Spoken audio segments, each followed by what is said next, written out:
Hello everyone, welcome back to my channel lots of creativity.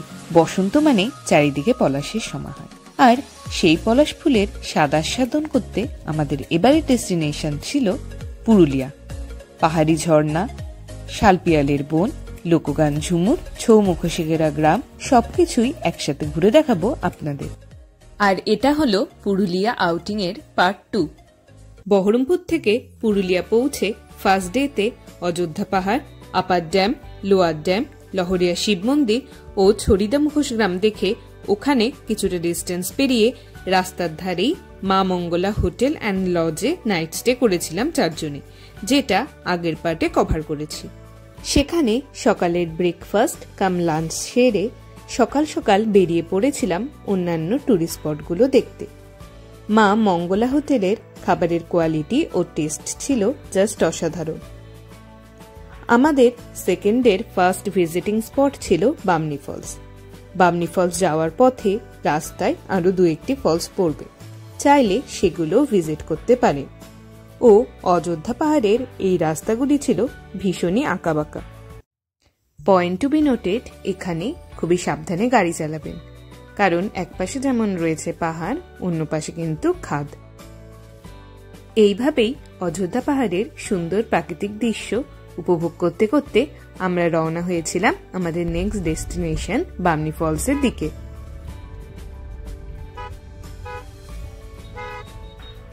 শেষমেশ আমরা পৌঁছে গেছিলাম আমাদের ডেস্টিনেশন বাঘমুন্ডি রেঞ্জের বামনি ফলসে। সামনেই গাড়ি পার্ক করে ধীরে ধীরে নিচের দিকে নেমে গেছিলাম বামনি ফলসের সুন্দর দৃশ্য উপভোগ করতে, কারণ এখন ছিল অনেকটা সিঁড়ি পেরিয়ে নিচের দিকে নামার পালা। আর point to be noted, Bamni falls কিন্তু বিকেল 4টে অবধি খোলা থাকে। সেটাই তো বলছে।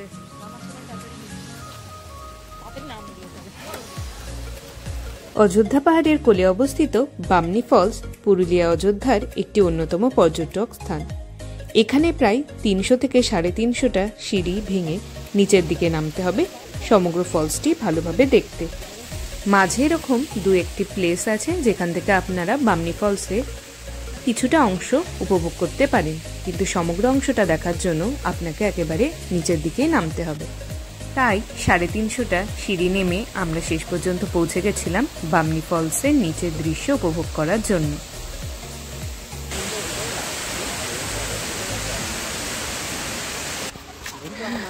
এই যে উপরে উঠতে গিয়ে অবস্থা, এই যে পিছনে বসে আছে জল একমাত্র সঙ্গী। এতটা এই নিচ থেকে এতটা উপরে উঠে এলাম। নিচে নামতে কোনো রকম কষ্ট না হলেও উপরে ওঠার সময় লাগবে অনেকক্ষণ টাইম, সাথে পরিশ্রম। এই মহিলাটাকে দেখুন, হাঁপিয়ে গেছে। অবশ্যই জলের বোতল সঙ্গে রাখবেন ও পারলে সাথে একটি স্টিক সাপোর্টের জন্য। একটু বেশি হচ্ছে না এবার অ্যাক্টিংটা, একটু একেবারে ওভার অ্যাক্টিং একটা।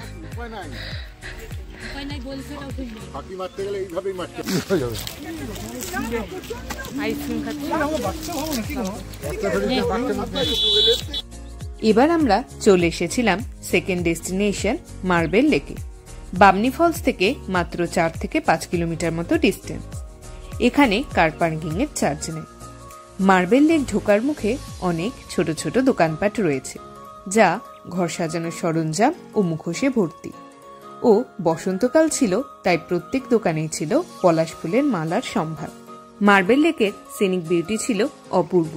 মার্বেল লেকে পৌঁছাতে হলে কার পার্কিং থেকে আপনাদের আরো 300 থেকে 400 মিটার হেঁটে নিচের দিকে নামতে হবে, কারণ এটি অবাস্তব পরিবেশে তৈরি হয়েছিল, যা এককালে একসময় খনি ছিল। সেটি পরবর্তীকালে মার্বেল লেকে পরিণত হয়েছে। সামনে যেই লোহার ব্যারিকেডটা দেখছেন, তারই ডান দিক দিয়ে কোনো মতে প্রবেশ করতে হবে আপনাকে মার্বেল লেকে। এর কোনো নির্দিষ্ট গেট নেই। কথিত আছে এটি একসময় পিট মাইন অর্থাৎ খনি ছিল।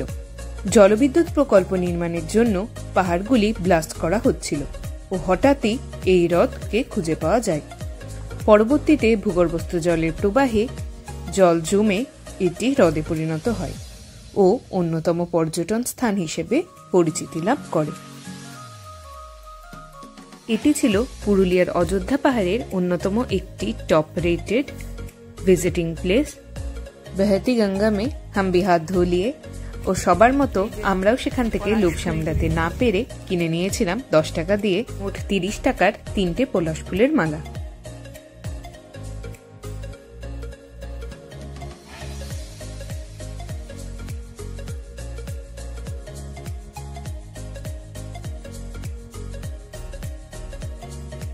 চারিপাশে অসংখ্য সবুজ গাছপালার মধ্যে দিয়ে স্মুথলি ড্রাইভ করতে করতে নেক্সট ডেস্টিনেশনের দিকে পা বাড়িয়েছিলাম।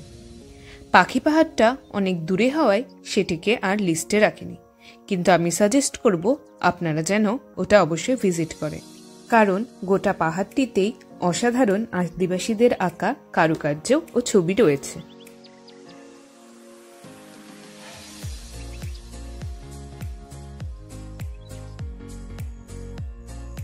এরপর আমরা পৌঁছে গিয়েছিলাম নেক্সট স্পট ময়ূর পাহাড়ে। এখানেও কার পার্কিং এর চার্জ লাগে।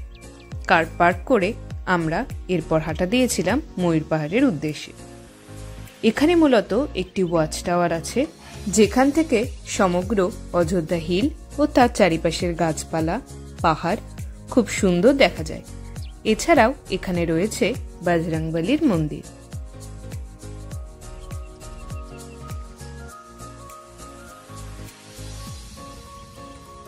এই পাহাড়ে উঠতে গেলেও আপনাকে 300 থেকে 400 মিটার অল্প খাড়ায় চড়তে হবে, যদিও সিঁড়ি করা রয়েছে, অসুবিধা হবে না।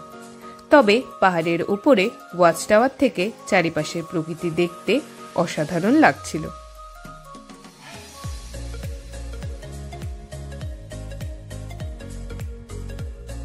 এটিই হলো সেই ওয়াচ টাওয়ার। ওয়াচ টাওয়ারের ওপরে প্রচন্ড হাওয়া দিচ্ছিল।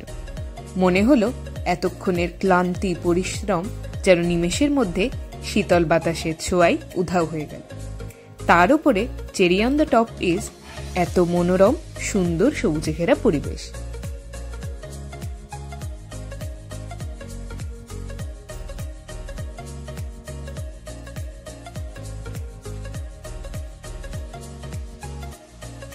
আর এই হলো রামভক্ত হনুমানের হনুমানজির মন্দির।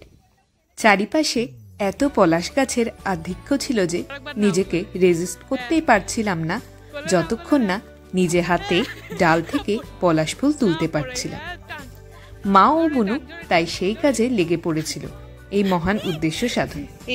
যা করতে গিয়ে বুনু আমার স্বাদের ব্ল্যাক সানগ্লাসও হারিয়ে ফেলেছিল পলাশের জঙ্গলে। অযোধ্যা পাহাড়ের প্রায় মেন টুরিস্ট স্পটগুলো দেখা কমপ্লিট, তাই অযোধ্যা পাহাড় থেকে এবার নিচের দিকে নামছিলাম। নেক্সট ডেস্টিনেশন ছিল জয়চণ্ডী পাহাড়, যা পৌঁছাতে হলে 45 থেকে 50 কিমি ডিস্টেন্স ড্রাইভ করতে হবে। তাই হাউ ইজ দ্য জোস, ইয়েস স্যার বলে রওনা হয়েছিলাম আমরা আমাদের নেক্সট ডেস্টিনেশনের দিকে। আর চারিপাশের এত পরিমাণ পলাশবন দেখে মাঝে মধ্যে পাগল হয়ে যাচ্ছিলাম। এরপর রাস্তার ধারে গাড়ি থামিয়ে করে নিয়েছিলাম ছোট্ট একটুখানি tea break. So finally we had reached our destination, Joychandi পাহাড়। এখানে গুগল ম্যাপ থেকে সাবধান থাকবে, শুধু উল্টোপাল্টা রাস্তা দেখায়।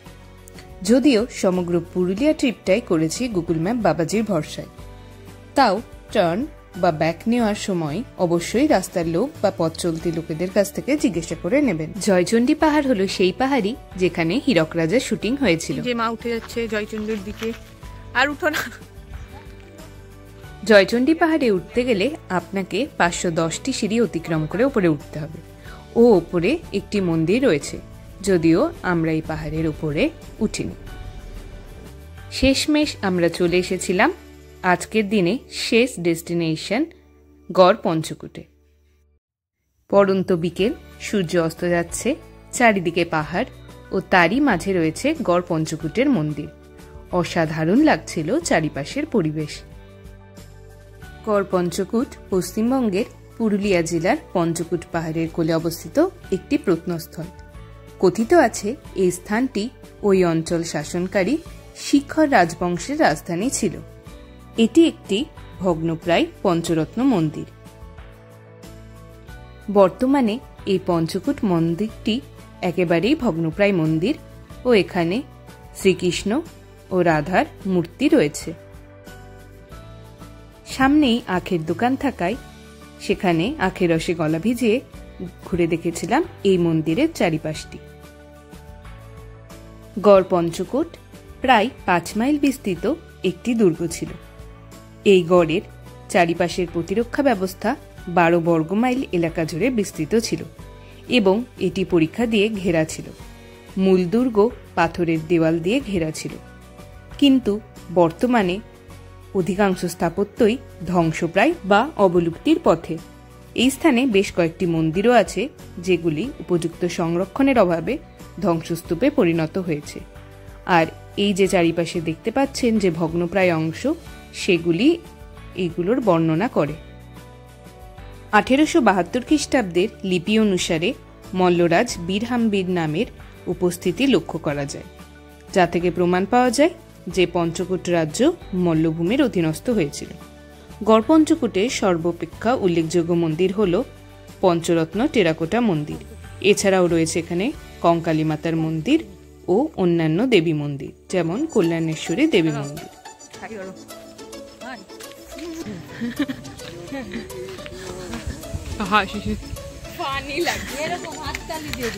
আর করতে হবে না, ঠিক আছে, বুঝে গেছি।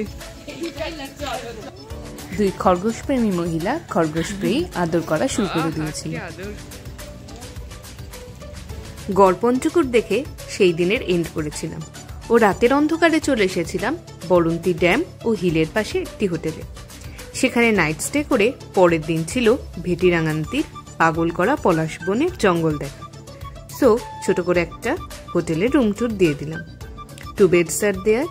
এছাড়াও ওয়েস্টার্ন টয়লেট, আলমিরা, গিজার, এসি সবই ছিল। সেখানে এক নাইট স্টে করে আমাদের ভাড়া লেগেছিল 1600 টাকা মতো। আমাদের রিসর্টের নাম ছিল দ্য পলাশকুঞ্জ রিসর্ট, যা বরন্তী ড্যামের পাশে বাঁ দিক দিয়ে রাস্তায় নেমে গেলে কিছুটা গিয়ে ডান হাতেই পড়বে। এখানে ফুডিং ও লজিং উভয়েরই ব্যবস্থা আছে। রাতের ডিনারও এখান থেকেই করে নিয়েছিলাম। খাবারের প্রাইস একটু হাই থাকলেও খাবার ছিল ঠিকঠাক।